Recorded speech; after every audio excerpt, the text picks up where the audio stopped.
Good afternoon, everyone. Thank you all for coming. So welcome to my talk on Python development.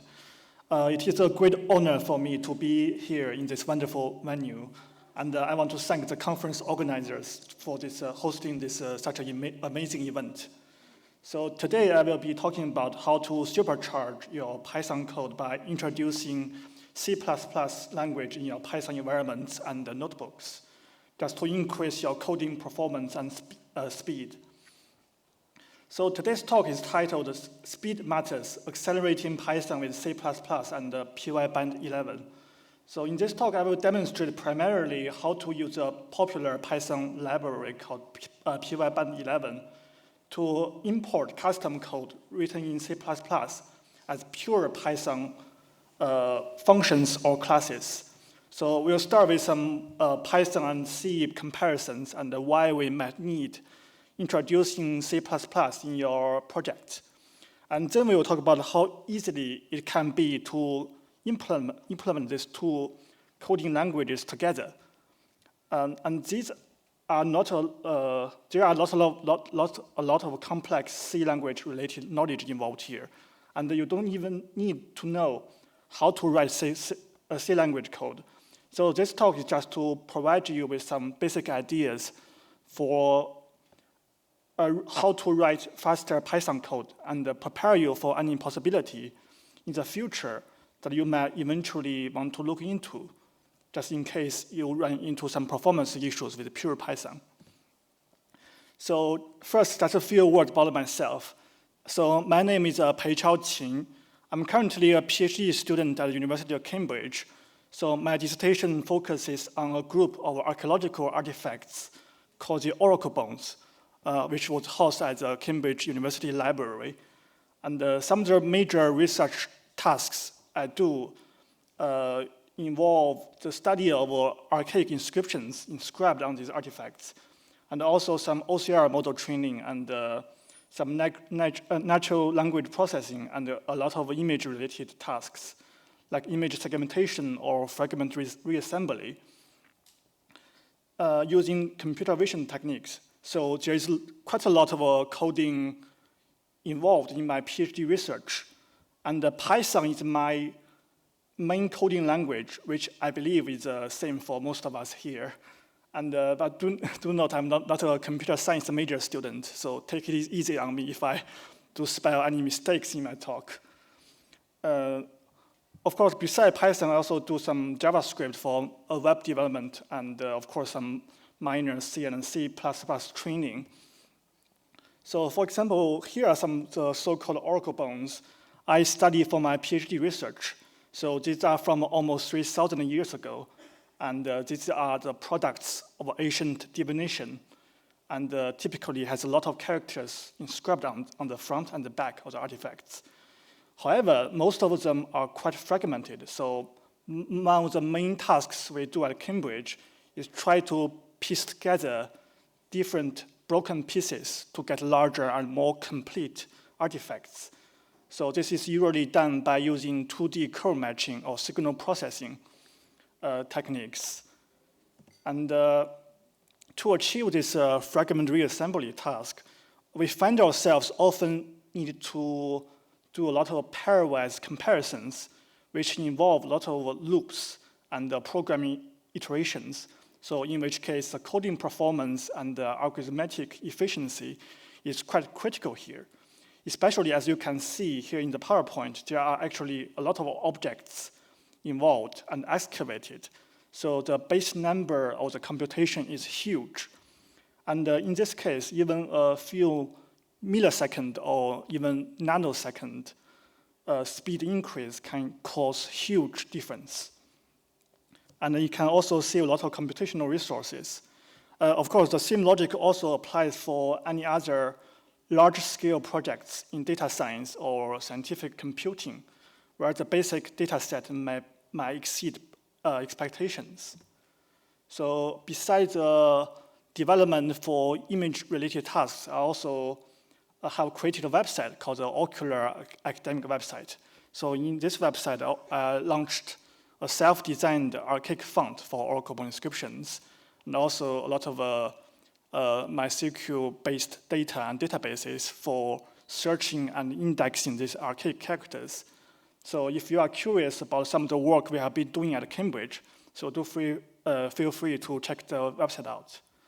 So for today's talk on Python speed and Pybind11, I would like to start by comparing Python and C++ in terms of where they shine or how they might differ in terms of performance. So as Python developers, we are all aware of how powerful Python can be, both in terms of functionality and flexibility. So whether it is data science with NumPy pandas, or machine learning frameworks like PyTorch or TensorFlow, or building web backends with Django or Flask, Python has definitely become the language of choice for rapid development. So it's also the go-to tool for scientific computing and prototyping, especially interactive environments like Jupyter Notebooks. So the ecosystem in general is quite rich, and the learning curve is gentle. So this is why Python often seems to dominate in so many application areas.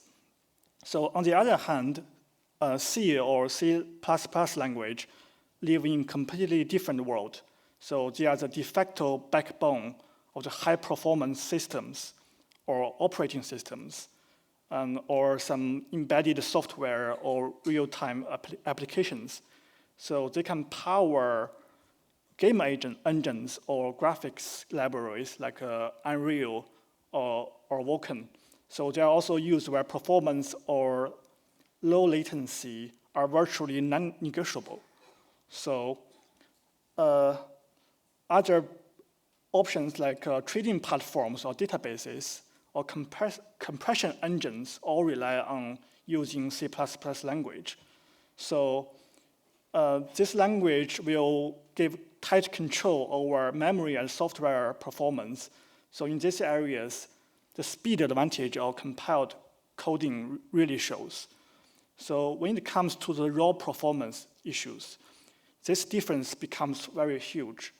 So a typical common understanding in the programming world is that C or C++ language typically runs 100 times faster than pure Python, especially in CPU-bound tasks. So especially in tight loops or repetitive computations. This is primarily because C++ is compiled to machine code and with aggressive optimizations even, while Python is interpreted and dynamically typed and carries a lot of performance overhead. So of course, this is not absolute. So if the computations are not too complex, or when our projects largely rely on C extensions like NumPy or OpenCV or Lambda, the operating speed is not too different for Python or C language. But in general, C language definitely perform much better than Python. So of course, for simpler projects and everyday assignments, like data processing or text processing, Python alone is definitely enough to solve most problems, and we do not seem to encounter any performance issues. But every now and then, we might encounter some performance overhead by using Python language, and this can be caused by several reasons. So for example, the first scenario is heavy numeric computation is being done in pure Python. So because Python is interpreted and dynamically typed, it really struggles with raw number crunching when you try to implement it directly with loops. So for example, imagine doing image processing, applying image filters or edge detection or pixel transformation, one pixel at a time in pure Python. Or think about geospatial analysis, where you might be calculating distance between millions of GPS coordinates from a GeoJSON file. So these tasks are mathematically intensive, and pure Python quickly becomes a bottleneck. The second scenario is when you have a large number of iterations or loops. So like in data science or simulations, so if you are comparing millions or billions of rows in a data set, element by element, or computing pairwise distances between thousands of vectors, the overhead of Python's for loops can add up dramatically. And the third issue is high-frequency function calls. So in Python, recursive algorithms, even a seemingly simple function might have noticeable performance overhead. So algorithms like a Fibonacci sequence or graph search can explode in cost because the sheer numbers of calls within the same function. And similarly, very fine-grained computations that involve calling a small helper function can introduce millions of times of calculations. It quickly becomes very insufficient. And another scenario for causing performance issues in Python is concurrency. So Python's global interpreter lock, or simply known as the GIL, limits true multi-thread processing or multi-thread parallelism for CPU-extensive tasks. So if you are trying to speed things up with threads, for example, by compressing or reading files in parallel or parsing web data, Python often doesn't scale very well because only one thread can run at a time. And these are kind of situations where Python alone isn't enough. And that's where tools like PyPy or C extension libraries can step in to help. So why exactly does Python actually run slower than C or C++ in these situations? So there are a few fundamental reasons. So first, Python is, as we all know, is an interpreted and dynamically typed language. That means the code running on CPython interpreter, rather than being compiled directly in machine code, it actually, every variable's type is resolved at runtime.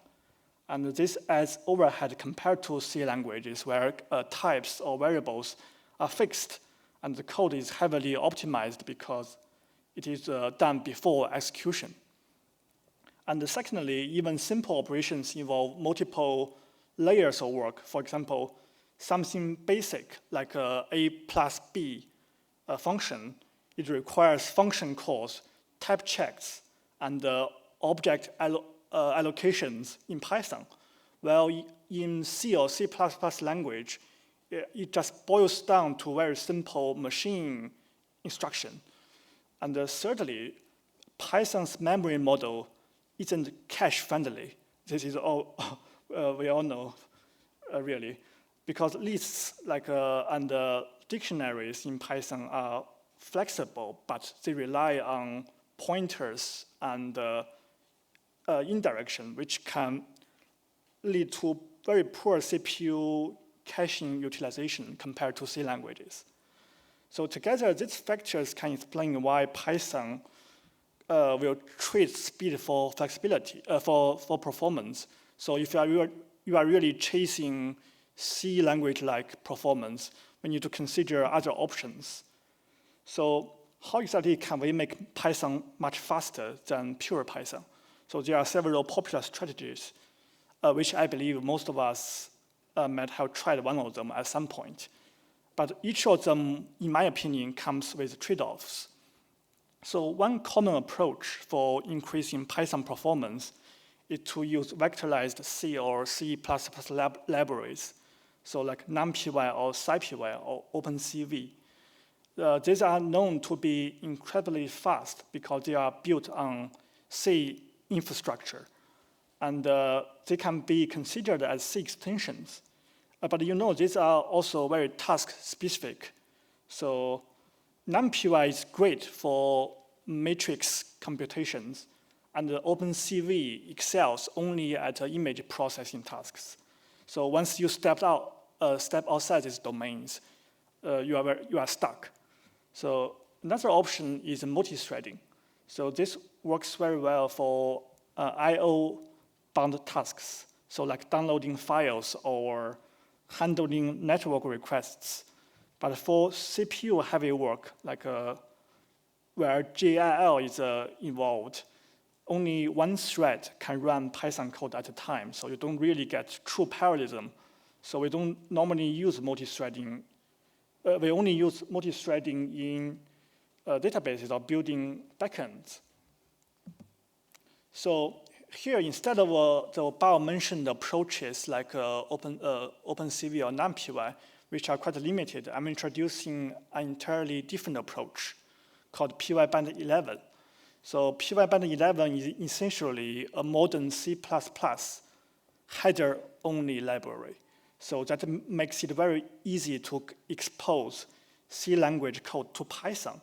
So it functions just like a typical Python package. So you can install it via pip install. But unlike typical packages, it does not provide any functions or classes in advance.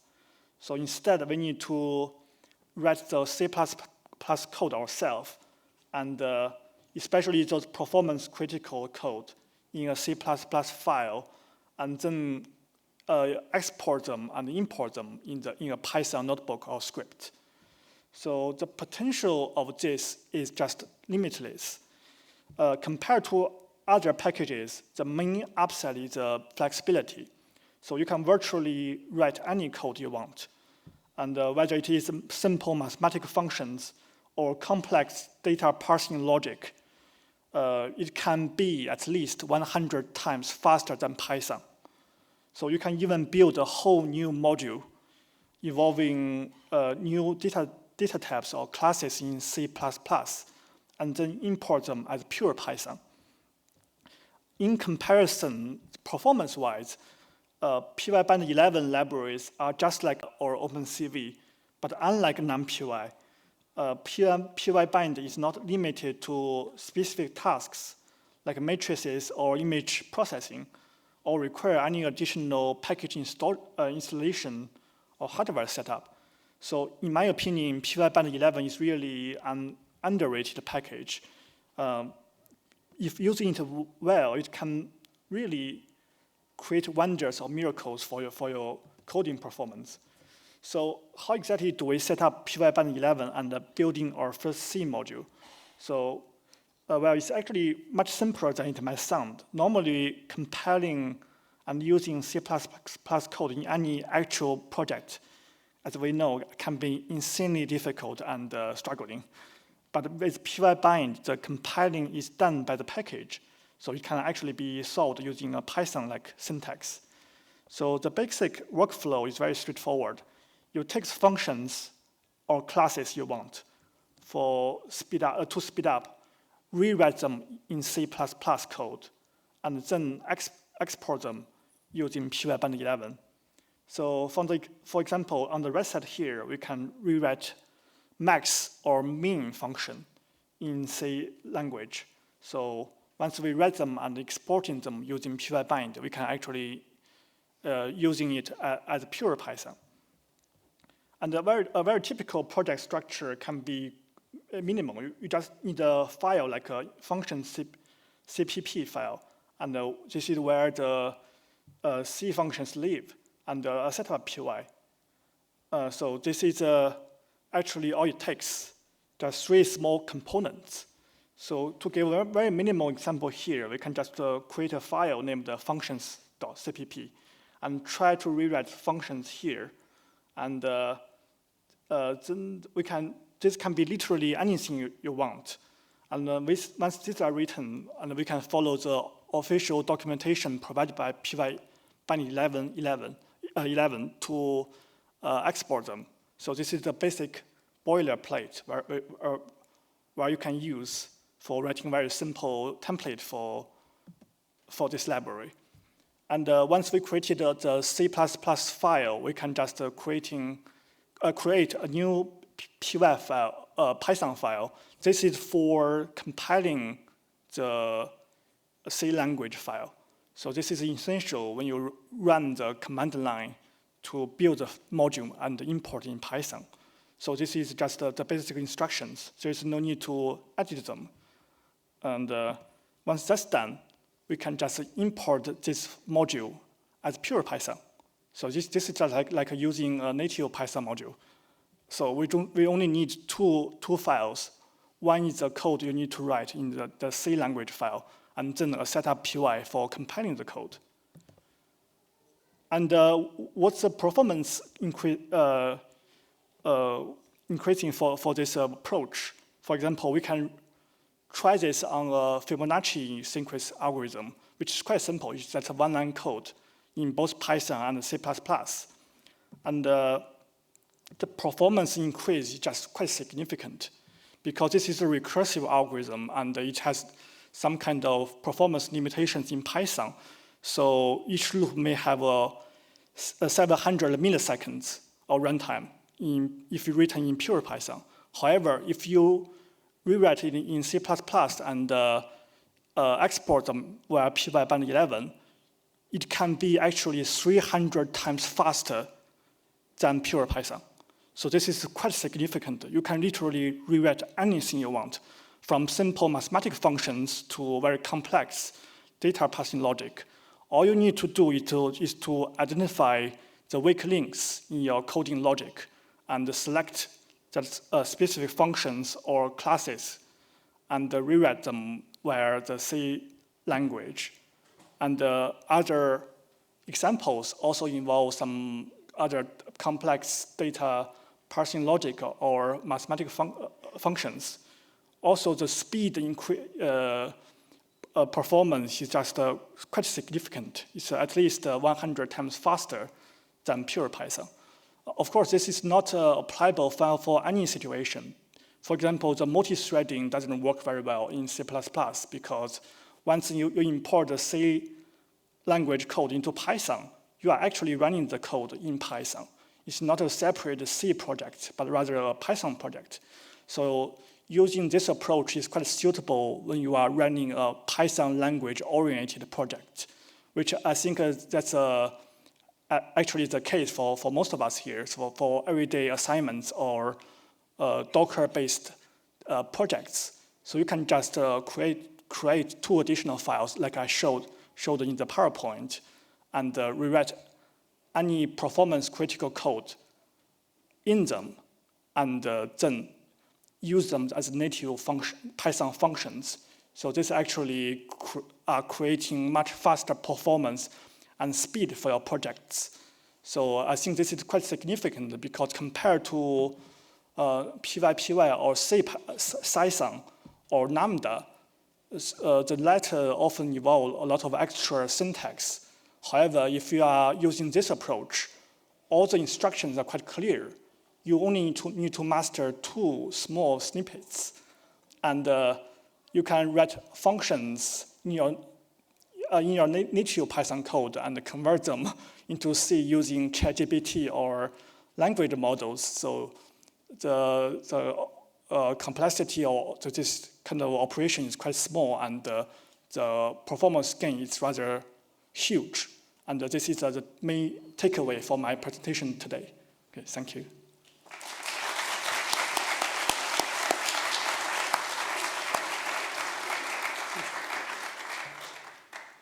Well, thank you for that interesting and very well-timed talk.